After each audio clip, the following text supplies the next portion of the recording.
ప్రియా దేవుని కుమారులారా, కుమార్తెలారా, ఇదిగో నీవు దేవుని మందిరమునికి వెళ్ళేటప్పుడు సంతోషముగా వెళ్తున్నావా?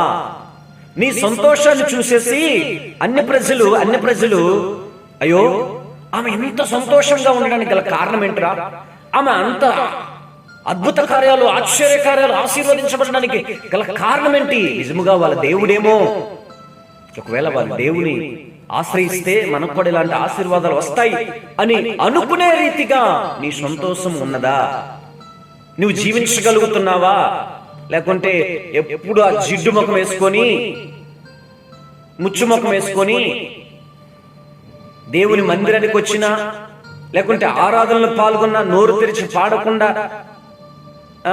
అంటే ఎప్పుడు చూసినా ఒక మూతంతా కువ చేసి, అది సేవకుల పైన కోపమా, విశ్వాసుల పైన కోపమా, దేవుని పైన కోపమా అన్నది తెలియదు. మరి అయితే నోరు తెరిచి దేవుణ్ణి ఆరాధించడానికి కష్టం, తోటి వారితో కూడా కలిసి పాట పాడడానికి కష్టం, సంతోషం లేదు.